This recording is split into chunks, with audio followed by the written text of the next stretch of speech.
Hello दोस्तों, मैं हरीश मिश्रा स्वागत करता हूं आपका अपने YouTube channel fine art education point में।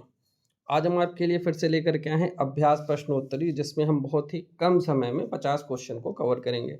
तो शुरू करते हैं अपनी आज की क्लास। पहला प्रश्न है हमारा, निम्नलिखित में से कौन सा खेल सन 1900 से लेकर के अब तक ओलंपिक में नहीं खेला गया है? तो बैडमिंटन, निशानेबाजी, हॉकी, ये तीनों ओलंपिक में आते हैं। क्रिकेट ओलंपिक में नहीं खेला गया है। राइट आंसर हो जाएगा क्रिकेट। मांटचेरी महल कहाँ स्थित है? तो मांटचेरी महल केरल के कोच्चि में स्थित है। तो राइट आंसर हो जाएगा केरल। सित्तलवासन गुफाओं के छत पर की छवियां दिखाई देती हैं। तो भगवान शिव नहीं है, भगवान विष्णु नहीं है, बुद्ध नहीं है, कमल सरोवर का चित्र सित्तलवासन गुफा की छत पर हमें दिखाई देता है। राइट आंसर कमल सरोवर। निम्नलिखित में से किसके चित्र मंजीत बाबा से निकटता दर्शाते हैं? तो अर्पणा कौर के चित्र मंजीत बाबा के निकटता दर्शाते हैं। शिव का विस्पान नामक कृति किसने चित्रित की है? तो शिव का विस्पान नामक कृति जो है ये नंदलाल बोस के द्वारा चित्रित की गई है। पूर्वी भारत में शुंग साम्राज्य के संस्थापक और पहले शासक कौन थे? तो शुंग वंश के संस्थापक पुष्यमित्र शुंग थे। तो राइट आंसर हो जाएगा पुष्यमित्र। पांडव गुफा कहाँ स्थित है? तो पांडव गुफा इसमें से हम देखेंगे जो पंचमढ़ी है, पंचमढ़ी को पंच पांडव की गुफा के नाम से भी जाना जाता है। राइट आंसर हो जाएगा पंचमढ़ी। मेहंदी और मांधना लोक कला वर्ग से संबंधित है। तो मेहंदी जो हम लगाते हैं, राजस्थानी मेहंदी फेमस भी है। तो ये राइट आंसर है मेहंदी और मांधना लोक कला, ये राजस्थान से संबंधित है। पार्थिनन मंदिर कहाँ है? तो पार्थिनन मंदिर यूनान में स्थित है। राइट आंसर यूनान है।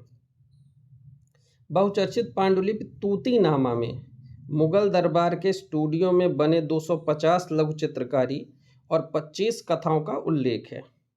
यह किसके शासनकाल में लिपिबद्ध किया गया?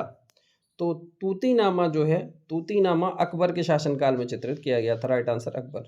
नंदलाल बसु को किस विश्वविद्यालय ने 1950 ईस्वी में डी लिट की सर्वोच्च उपाधि प्राप्त की? तो नंदलाल बोस को बीएचयू ने 1950 में डी लिट की उपाधि दी थी। Right answer Banaras Hindu university. Sigiriya गुफाएं किस देश में है? सिगिरिया गुफाएं श्रीलंका में स्थित है। Right answer Sri Lanka. घोड़मंगर स्थित है, घोड़मंगर मिर्जापुर में स्थित है। Right answer Mirzapur.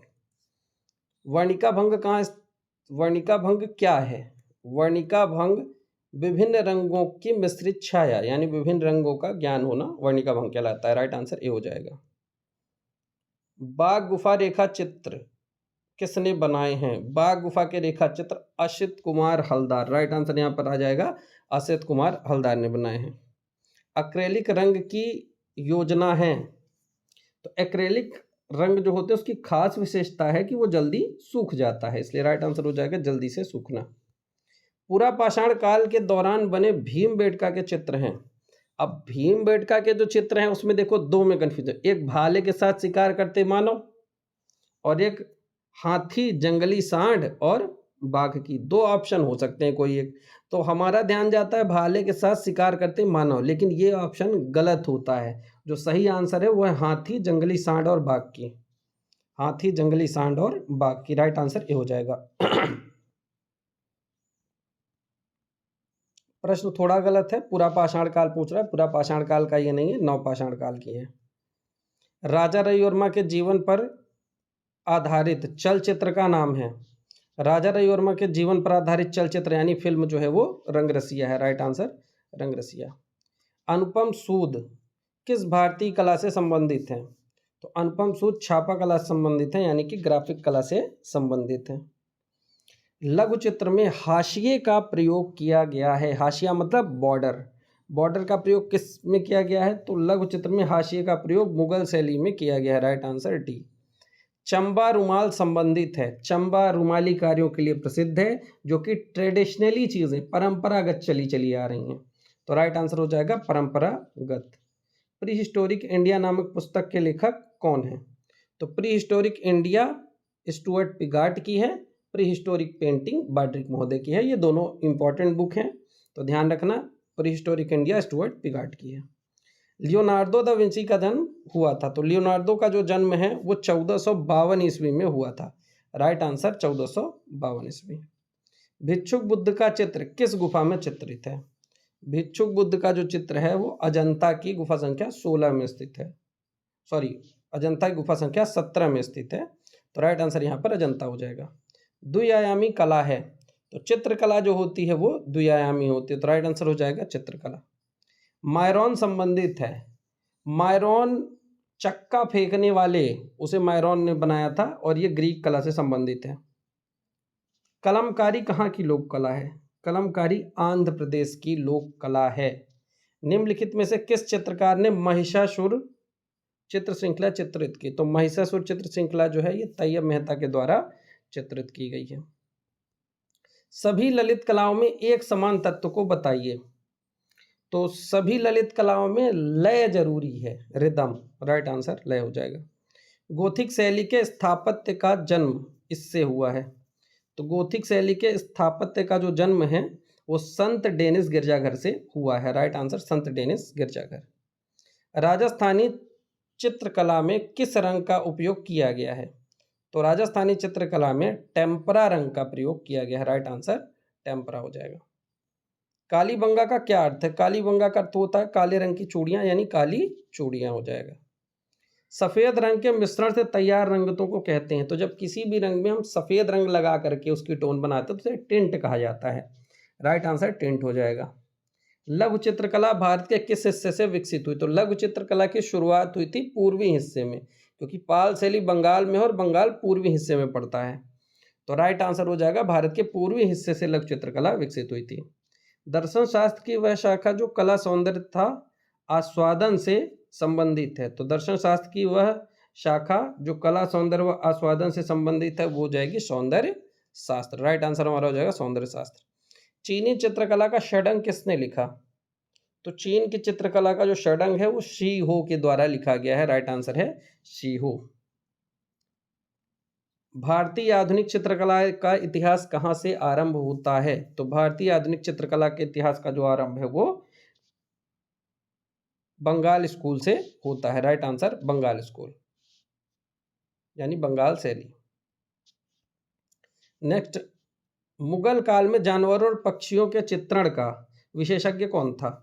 तो मुगल काल में जानवरों और पक्षियों का जो विशेषज्ञ था वो था उस्ताद मंसूर। एलोरा की कौन सी गुफा संख्यात विश्वकर्मा गुफा के नाम से जानी जाती है? तो 10 नंबर से झोपड़ी बन जाती है, 10 नंबर से मकान बन जाता है। शिल्पकार कौन है? विश्वकर्मा जी हैं। तो राइट आंसर 10 हो जाएगा।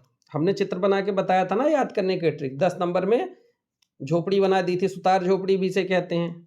इसी को विश्वकर्मा गुफा के नाम से भी जाना जाता है। कांच, पत्थर इत्यादि के रंगीन टुकड़ों को चिपकाकर बनाया गया चित्र कहलाता है। कांच, पत्थर इत्यादि के रंगीन टुकड़ों को चिपकाकर बनाया गया चित्र जो होता है ये मोज़ेक कहलाता है। राइट आंसर मोज़ेक हो जाएगा। प्रस्तर उत्कीर्ण वास्तुकला का प्रथम साक्ष्य कहाँ मिलता है? तो प्रस्तर उत्कीर्ण वास्तुकला का प्रथम साक्ष्य हमें लोमस ऋषि की गुफा में देखने को मिलता है। जयमंगला के लेखक कौन हैं? तो जयमंगला के जो लेखक हैं वो हैं कामसूत्र का टीका है जयमंगला, और जयमंगला के लेखक हैं यशोधर पंडित जी। राइट आंसर यशोधर पंडित। भारत में रंगने की वह कौन सी विधि है जिसमें कर्णवत पट्टियों का पैटर्न बनता है? यानी ऐसे कर्णवत टाइप की साड़ियों में जो लाइनें खिंची रहती हैं उसको हम लहरिया के थ्रू उसको इस तरीके से बांधते हैं और फिर उसमें कलर करते हैं कि उसमें ऐसे कर्णवत रेखाओं का एक पैटर्न बन जाता है। तो राइट आंसर होगा लहरिया। शिल्पी चक्र समूह के संस्थापक थे? तो शिल्पी चक्र के समूह के संस्थापक थे बीसी सान्याल। राइट आंसर हो जाएगा बीसी सान्याल। किस कलाकार ने याकोहामा ताइकान व हिसीदा से जापानी चित्रण पद्धति सीखी थी? तो याकोहामा ताइकान व हिसीदा से जापानी चित्रण तकनीकी अवनीनाथ टैगोर ने सीखी थी। राइट आंसर अवनीनाथ टैगोर हो जाएगा। भारतीय कला का मूल प्रेरणा स्रोत है?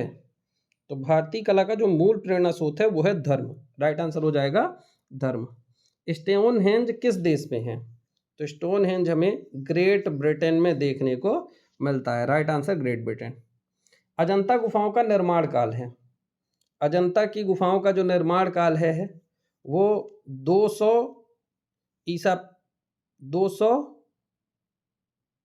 ईसा पूर्व से 700 ईस्वी, यानी ए, ऑप्शन ए सही हो जाएगा। सिंधु घाटी सभ्यता के चित्र अवशेष ज्यादातर किस रूप में प्राप्त होते हैं? तो सिंधु घाटी सभ्यता के चित्र अवशेष ज्यादातर हमें बर्तनों में मिलते हैं, क्योंकि सिंधु घाटी सभ्यता में चित्रकला के साक्ष्य बहुत कम मिलते हैं, और जो मिलते हैं वो केवल मृदभांड में देखने को मिलते हैं। मृदभांड मतलब मिट्टी के बर्तन। सघनता क्या है? सघनता तो वर्ण की शुद्धता, यानी रंग कितना शुद्ध है, उसी को कहते हैं सघनता। रंग की सघनता ही वर्ण की शुद्धता कहलाती है। राइट आंसर शुद्धता। माइकल एंजेलो ने मानव देह कृति को कितने भागों में बांटा है? तो माइकल एंजेलो ने मानव देह कृति को उसके सिर का 8 गुना माना है, तो राइट आंसर हो जाएगा 8, ऑप्शन डी। आपने परियों की कहानी, काले सफेद रेखा चित्र, अमूर्त एवं घनवादी चित्र बनाए, कलाकार कौन था? तो परियों की कहानी, अमूर्त घनवादी चित्रकार गगनेन्द्र नाथ टैगोर को कहा जाता है, तो राइट आंसर हो जाएगा गगनेन्द्र नाथ टैगोर। तो इस प्रकार हमारी ये 50 प्रश्नों की श्रृंखला कंप्लीट हुई। उम्मीद करते हैं आपकी तैयारी जिनकी बहुत अच्छी थी वो बहुत अच्छी तरीके से अभी भी अपना रिवीजन पर ध्यान दे रहे होंगे, और जो उनकी कमियां थी उन कमियों को दूर कर रहे होंगे। और जिनकी तैयारी कमज़ोर थी वो अब एक एक टॉपिक को एक तरफ से पढ़ना शुरू कर देंगे, और टॉपिक पढ़ने के साथ साथ प्रैक्टिस भी करते चलेंगे। तो मिलेंगे नए वीडियो में नए प्रश्नों के साथ, तब तक के लिए धन्यवाद।